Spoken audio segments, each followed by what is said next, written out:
Good evening and welcome to Netzach Yisrael's daily Kitzur Shulchan Aruch share. Tonight we're going to start Siman Kuf Mem Gimel 143. Hilchot Kibud Av Va'im, the laws of honoring one's parents. Even has 22 seifim in it. Tonight we're going to do the first 11. Seif Aleph. One needs to be very careful with the honor of one's parents and also to fear one's parents. Because the scriptures compared the honor and fear of one's parents to the honor and fear that one should have for the Holy One, blessed be He. Kitzur, it says in the verse in Exodus chapter 20, honor one's father and one's mother. And it writes in Proverbs chapter 3, honor God with one's wealth. With one's father and mother, it writes in Leviticus chapter 19, a man should fear, or one's mother and one's father, one should fear. And it says in the verse in Deuteronomy chapter 6, as Hashem Elokecha Tira, the Lord your God you should fear. Just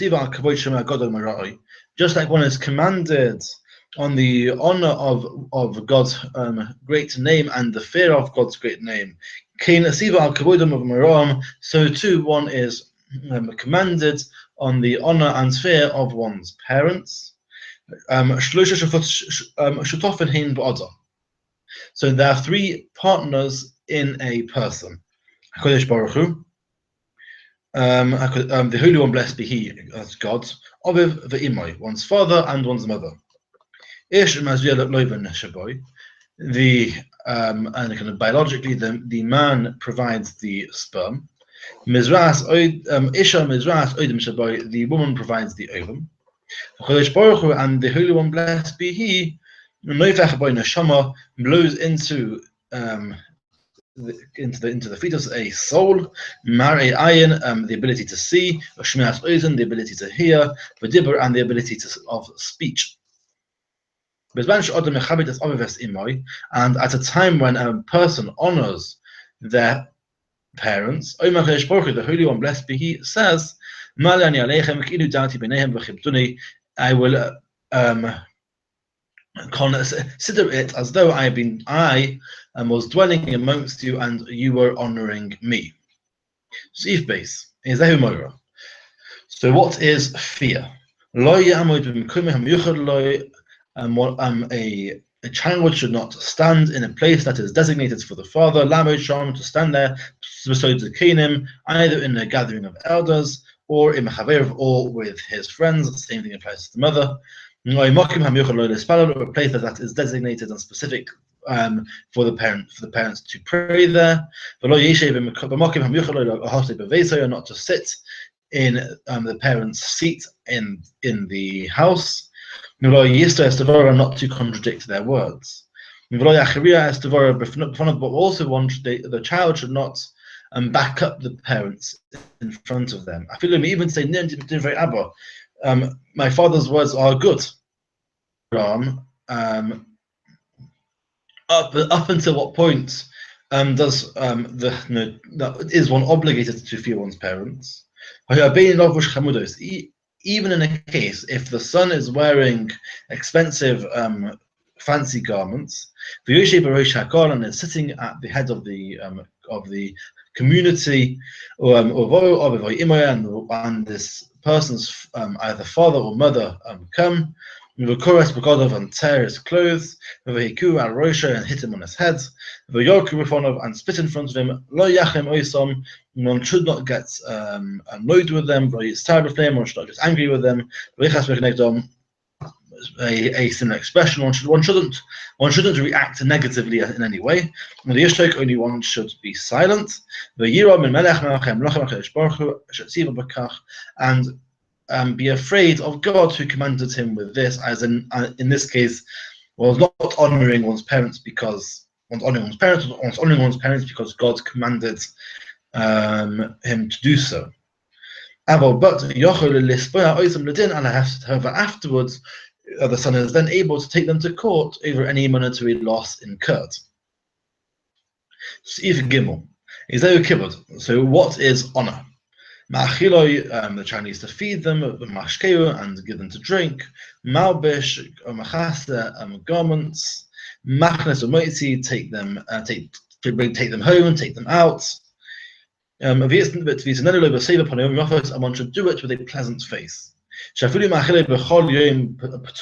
if one fed one's parents every single day with fattened goose livers, which is an example of fine delicacies, but one showed that one didn't particularly like doing it, there was a kind of a grumpy face, then one is still punished for doing this because one did not show a pleasant countenance. If either one of one's parents was sleeping, and the key to the shop of the son was underneath the parents' head. Also, it is forbidden to wake them from their sleep, even though the son will lose a lot of money. If some of the prophets would go to one's parents, if he wakes up the parents, and if the son does not wake the parents, the parent will then be upset about the loss. Mitzvah, like you said, then it is not just allowed to wake the parents up, but it is actually a good thing to do to wake the parents up. And given since she is was there because this will make the parents happy. Similarly, mitzvah like Kitzur, it is a mitzvah, it is a positive thing to do to wake them up to go to the synagogue or for any other mitzvah. Maybe because everyone is obligated in the honor of God. If the child needed something from in the city, and one knows that the people that one needs it from will fulfill the order for one's father. And even if one knows that they would also do it if one asked it for oneself. One should not say Asuli bishvili, do it for me. One should say Asuli bishvil Abba, do it for my father. In order to give the honor, or the honor of making a specific order of something, obviously something probably more expensive, to one's father. If one's mother said to him, do X, whatever it is, and so you do it. And then one's father comes and asks, who said that you should do this? And he is afraid that if he says that my mother told me to do this, then one's father will get angry with one's mother. Well, then one should not say this. Even though even say that because of this, the father will get angry with him. However, it is better that the father gets angry with him than one causes the father to get angry with one's mother. Let's see, one is obligated to stand in front of one's father or one's mother. One is obligated to honor them even after their death. And if one mentions one's parents within the first 12 months of their death, either through mentioning the spoken word or the written word, one should say or write after their name, I should be an atonement for their passing. Perish, the explanation of what this means is upon me should be all bad, and that is actually fitting to go on their souls, or on or Harinik Paras Mishkavoh for one's mother in the feminine term. Or La'acha Shaneim also Chodesh, after the 12 months, or after the first 12 months after they die. And the reason for this kind of this 12-month kind of change is because at 12 months the soul of the dead will have accepted anything that they're going to accept. Because the judgment of the evil ones of Israel in hell is not only 12 months long. After 12 months, then it stops and the one goes to heaven. Then one should say, all right, may kind of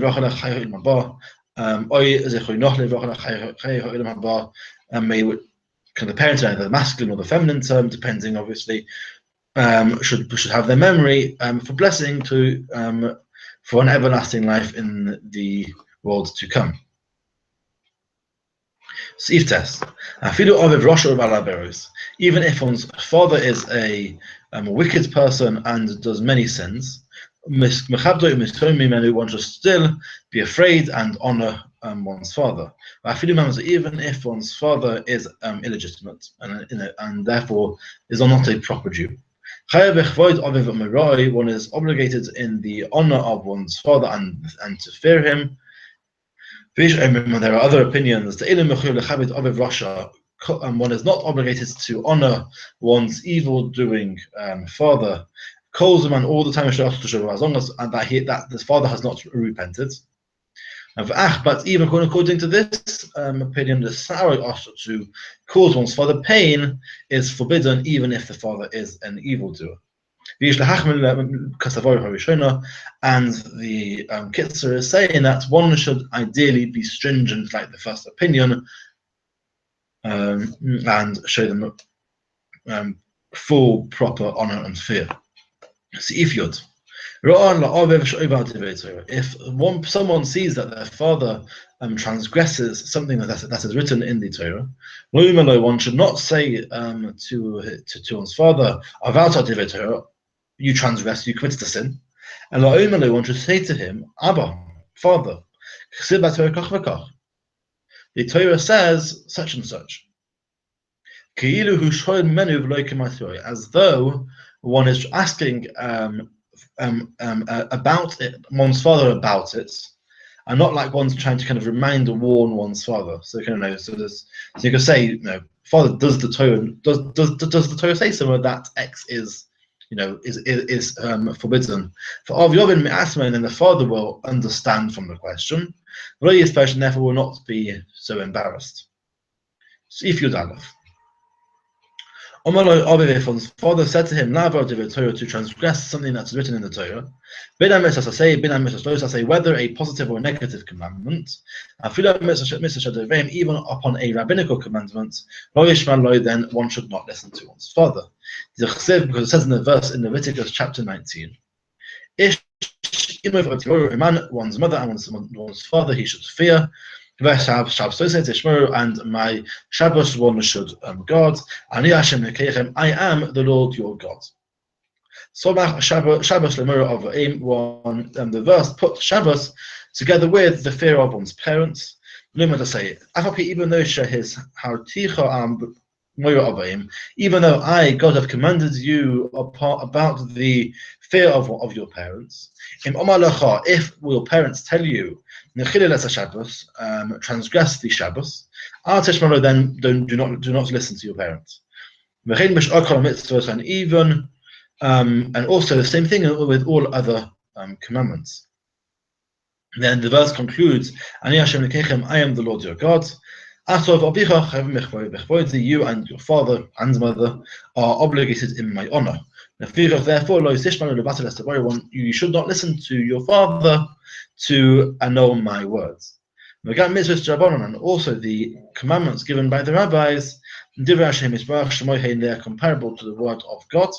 Because it says in the verse in Deuteronomy chapter 17, etc. It says one should not turn for anything that they tell you left or right. This is something that we learn in the Gemara in Yevamos. What if one's father tells him, not to speak to so-and-so and not to forgive us that person. And however, the son wants to try and make peace. Well, the son does not have to worry about his father's particulars. It is because it is forbidden to hate any Jewish person. All the time, one does not see that that the Jewish person is not actively doing a sin. And therefore it comes out that by asking the son to hate a fellow Jew, the father is actually asking the son to transgress something that is written in the Torah. Thank you very much. Have a good evening.